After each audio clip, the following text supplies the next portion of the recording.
They don't have any faith in Gavin Newsom. Oh, yeah. Which is kind of funny because he wants to be president so bad. That's true what it looks But like. you can't ruin a city and then go on to ruin a state and say, guys, that was just practice. I know. Once I get it as a president, I'm going to fix it. Well, you can't, it's not his words when he speaks. Yeah. You have to watch him closely.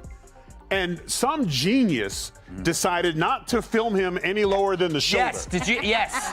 So what did he do? You couldn't see the hands. No, but he sent Morris. It looks like Joe Rogan and Tyrus have finally lost patience with Gavin Newsom's flawless hair, smooth delivery, and picture-perfect politics. And now they're saying the quiet part out loud. What they're revealing is wild enough to make California's wildfires seem tame by comparison. The real question is, what exactly did they uncover? Why does half of Hollywood suddenly look nervous while the rest pretends nothing is happening? Strap in, because this conversation takes a sharp turn into the strange, the hilarious, and the uncomfortably real. You have the highest unemployment. Yeah. You have the highest homelessness. Look what they did with Hollywood. Money's missing. You killed Hollywood. I know. Hollywood doesn't exist anymore. It's literally gone. That was such an easy one. mandated vaccines for kids that didn't need them. You guys... I saw. Yeah. What it looked to me like he was negotiating with a deaf prostitute. If you're enjoying this breakdown, hit subscribe. It helps more than you know. Joe Rogan and Tyrus going after Gavin Newsom was not on anyone's 2025 bingo card. Yet here we are watching California's most camera-ready politician get roasted harder than a scorching LA afternoon. You can almost hear the collective gasp from Malibu to San Francisco as the truth bombs start dropping. Because when Rogan and Tyrus get rolling, somewhere a public relations team is already reaching for the stress balls. I mean, it's so crazy, but he's such a great politician. I mean, No, he's so not. smooth. He's You not, don't think though. so?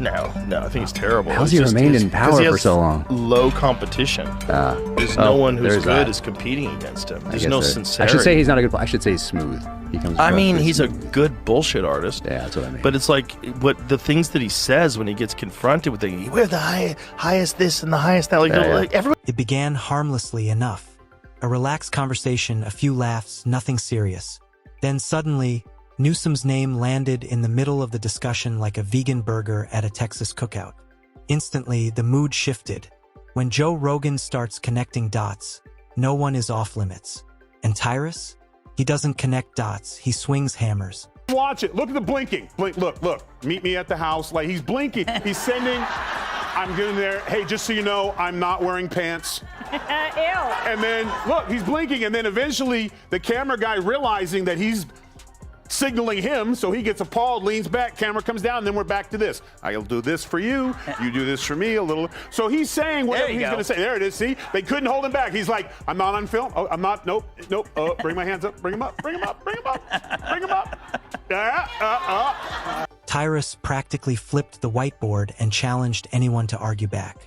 Gavin Newsom has been California's political golden boy for so long. You'd think he was cultivated in a Napa Valley vineyard beside premium Pinot Noir.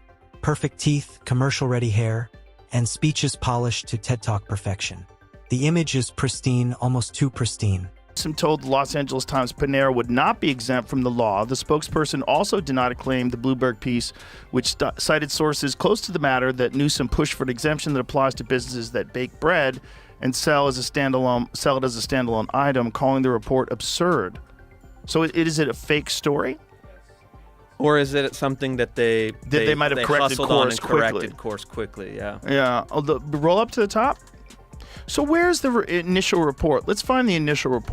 But somewhere along the way, the California dream Newsom sold began to look less like paradise and more like a dystopian streaming series where rent costs a kidney and every street corner feels experimental. When Rogan and Tyrus peeled back the curtain, it stopped being comedy and turned into a demolition of image and ego. Rogan brought logic and probing questions. Tyrus crossed his arms, gave that look, and reduced Newsom's entire political brand to stand-up material. Two men talking, laughing, shaking their heads, slowly realizing the truth might be far shinier than it is solid. Meanwhile, Newsom keeps smiling like a toothpaste commercial, insisting everything's fine. It's almost impressive, like rearranging deck chairs on the Titanic while calling it innovation. You can watch the tape. Yes. He literally goes, I want some of this, then you do some of this, and I'll do some of that back to you, and then we'll do this, and then I'll pay you, and then we'll do it again. True. And then she kept saying, no. Okay, how about this? You do this one first, then we do this one, then we give a little back and forth. Tyrus pointed out that California's biggest export isn't entertainment or technology anymore. It's people. Residents are leaving like contestants exiting a reality show where the final challenge is surviving the utility bill. And somehow, every departure gets labeled as growth. Rogan dug deeper, asking questions that sound simple until politicians realize there's no safe answer. How does a state overflowing with money still have roads that look cratered? Why do green policies keep coinciding with more smoke-filled skies? Then came the question no mainstream outlet wants to touch. Does anyone outside California actually want these problems exported nationwide? The revelation wasn't scandal, it was perception. Why would Bloomberg spread bullshit? Bloomberg is a financial paper, right? Yeah, that's right. That's not something... I don't think it would be. You really can't do that if you're running a financial paper. It's not like the New York Times. The New York Times can say Israel bombed the hospital and 500 people are killed and put it on the front page, even if it's not true. And everybody just assumes it's true because it's the New York Times. But they can kind of get away with that. Yeah. And then they... The idea Rogan suggested is that Gavin Newsom has crafted an image so untouchable that no matter what collapses behind him, he just smiles, rolls up his sleeves, and blames the climate. It's politics by charm. And to be fair, he has charisma.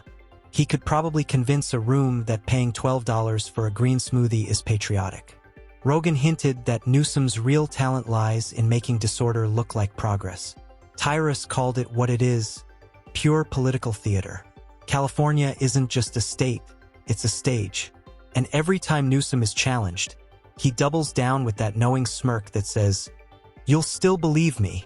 Shockingly, many do. California, like budget cuts and stuff, since they didn't have a hearing impaired transitioner anymore, I'm not paying money for that, I'll do it myself. So, you know. A little bit of bubble.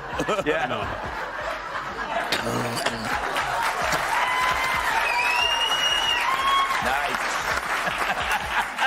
Could you imagine if you were the sign person for the TV going...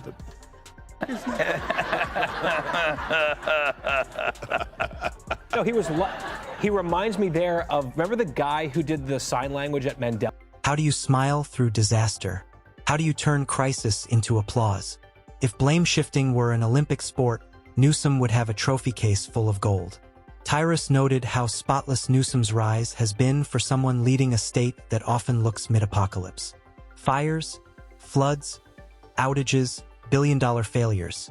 Yet he walks away untouched. Rogan laughed at the absurdity. Staying clean in that much chaos feels unreal. The conversation spiraled into media favoritism, celebrity worship, and the cult-like aura surrounding Newsom. He doesn't even need campaign staff, magazines handle it.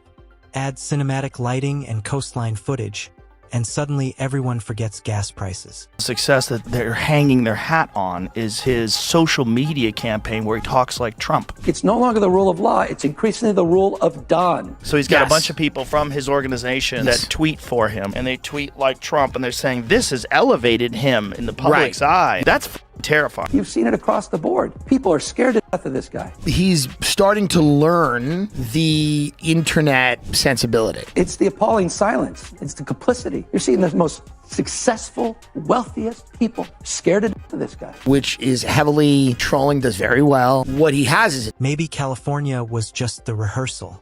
As Rogan and Tyrus implied, if this is the preview, America should read the reviews carefully.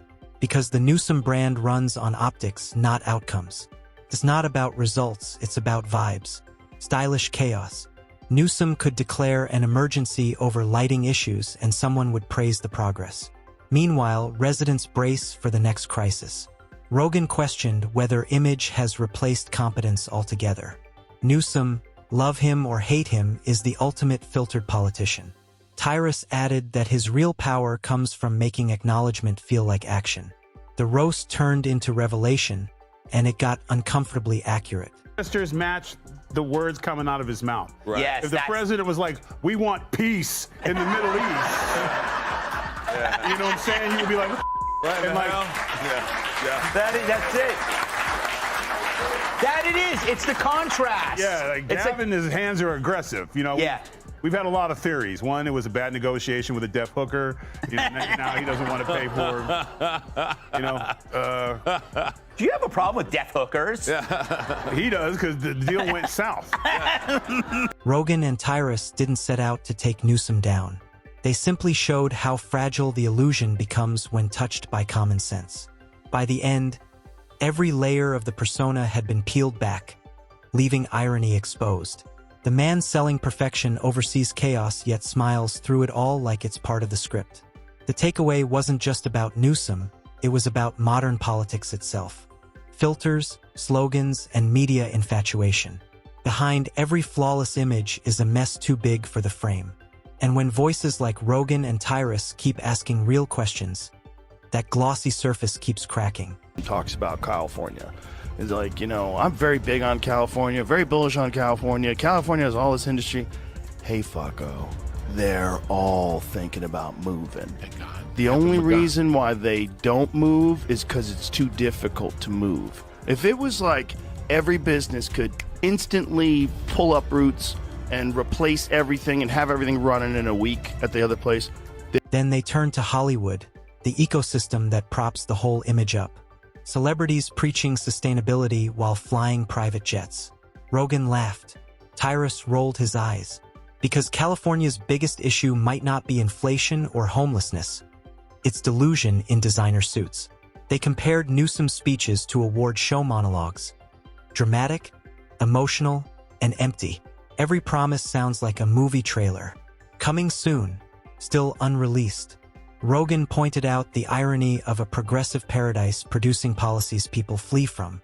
Tyrus joked that living in California is like dating someone who promises change while your wallet keeps disappearing. You can fix California while you stop by. 2 shows, you should be able to do that. Hey, you know what? Real funny. So the other night, I got like 3 weeks ago, time flies when you work.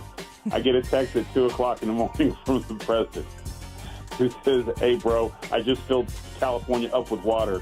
Governor's pissed and sent pictures, LOL post. Who doesn't love this president? Rogan summed it up perfectly. The scariest part isn't Newsom, he said. It's how many people look at the chaos and still want it. The room went quiet. Tyrus fired one last shot, joking that Newsom could host a bonfire to stop wildfires and call it innovation. And that's the truth they uncovered. This isn't about one politician. It's about a system that rewards performance over results. California keeps burning, but the spotlight never turns off. Rogan and Tyrus didn't just roast Gavin Newsom. They exposed politics as performance art, and when the curtain lifts, the internet laughs, replays, and turns it into memes.